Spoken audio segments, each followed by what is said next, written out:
Redmi K সিরিজের phone নিয়ে এটাই আমাদের চ্যানেলের প্রথম ভিডিও। সো বুঝতেই পারছেন ফোনটাতে স্পেশাল কিছু অবশ্যই আছে। ইয়েস, আজকে কথা বলবো Xiaomi Redmi K80 Pro ফোনটাকে নিয়ে। এই ফোনটা চাইনিজ মার্কেটে যেই দামে এবং যেই স্পেসিফিকেশন দিয়ে লঞ্চ করা হয়েছে, দেশে আসলে পুরাই মার্কেট কাঁপায় দিবে। ডিজাইনের কথা বললে ফোনটার পেছন দিকে সার্কেল ক্যামেরা বাম্পটা এক কথাই জোস, খুবই রিফ্রেশিং একটা ডিজাইন এবং এই ফোনটাতে ফ্ল্যাগশিপ ফোনের মতোই IP69 এর রেটিং দেওয়া হয়েছে। ডিসপ্লে হিসেবে ফোনটাতে ইউজ করা হয়েছে 6.67 ইঞ্চি 2K রেজোলিউশনের OLED প্যানেল, 120 হার্টজের রিফ্রেশ রেট তো আছেই এবং এই ডিসপ্লেটা ম্যাক্স 1800 নিটস পর্যন্ত পিক ব্রাইটনেস দিবে। ডিসপ্লেকে প্রোটেকশন দেওয়ার জন্য ইউজ করা হয়েছে Xiaomi dragon crystal glass version 2। ক্যামেরাতে আসলে ফোনটার পেছন দিকে তিনটা সেন্সর ইউজ করা হয়েছে, 50 মেগাপিক্সেলের লাইট হান্টার 800 মেন সেন্সর এবং টেলিফোটো লেন্স হিসেবে ইউজ করা হয়েছে 50 মেগাপিক্সেলের স্যামসাং এর JN5 এই সেন্সরটা, সাথে আরো একটা 32 মেগাপিক্সেলের আল্ট্রাওয়াইড সেন্সর দেওয়া হয়েছে। ফ্রন্ট ক্যামেরা হিসেবে 20 মেগাপিক্সেলের অমনিভিশন সেন্সর দেওয়া হয়েছে। ক্যামেরা সেটআপ হিসেবে কিন্তু তারা খুবই জোস লেভেলের কাজ করেছে। পারফরম্যান্সের জন্য ফোনটাতে ইউজ করা হয়েছে স্ন্যাপড্রাগনের লেটেস্ট 8 এলিট এই চিপসেটটা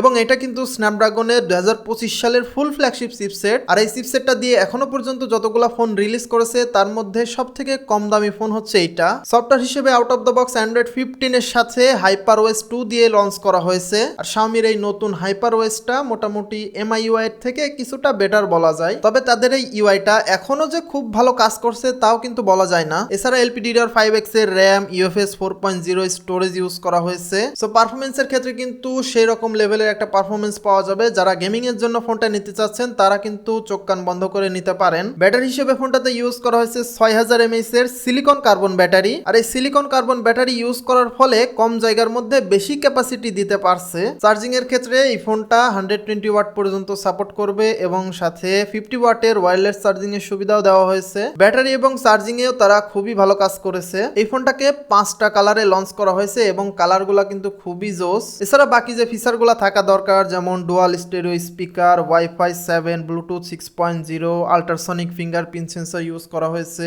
সো মোটামুটি ফ্ল্যাগশিপ ফোনের অর্ধেক দামে এই ফোনটা থেকে ফ্ল্যাগশিপের একটা স্বাদ পাওয়া যাবে। দামের কথা যদি বলি, এই ফোনটা চায়নাতে দাম শুরু হচ্ছে 3699 ইউয়ান থেকে এবং এটাকে যদি সরাসরি বাংলা টাকায় কনভার্ট করি তাহলে 61,000 টাকা আসে। সো দেশের বাজারে আসলে এটা মোটামুটি 65 থেকে 70,000 টাকার মতো দাম হবে। আর এই বাজেটে ফোনটা যা অফার করছে এক কথায় খুবই ভালো একটা ডিল হবে। বিশেষ করে যাদের মেন প্রায়োরিটি হচ্ছে পারফরমেন্স, গেমিং এর জন্য ফোন কিনবেন তাদের জন্য কিন্তু এটা খুবই ভালো একটা অপশন। রেডমি K80 ফোনটাকে নিয়ে যদি কথা বলি, এই ফোনটাতে কিন্তু খুব বেশি কিছু পার্থক্য নাই। এই ফোনটায় প্রসেসর এবং ক্যামেরাতে কিছুটা পার্থক্য আছে, যেমন এই ফোনটাতে প্রসেসর হিসেবে ইউজ করা হয়েছে স্ন্যাপড্রাগনের 8 Gen 3 আর ক্যামেরাতে পেছনে দুইটা সেন্সর ইউজ করা হয়েছে 50 মেগাপিক্সেলের লাইট হান্টার 800। এই সেন্সরটা মেন ক্যামেরা হিসেবে থাকছেই, তবে আর একটা শুধুমাত্র 8 মেগাপিক্সেলের আল্ট্রাওয়াইড সেন্সর ইউজ করা হয়েছে। সেলফিতে 20 মেগাপিক্সেলের অমনিভিশনের সেন্সরই দেওয়া হয়েছে। তবে এই ফোনটাতে ব্যাটারিতে বেশ ভালো একটা পার্থক্য আছে। ফোনটাতে ব্যাটারি হিসেবে ইউজ করা হয়েছে 6550 mAh এর সিলিকন কার্বন ব্যাটারি। তবে এই ফোনটাতে ফাস্ট চার্জিংটা একটু কমায় দিয়েছে,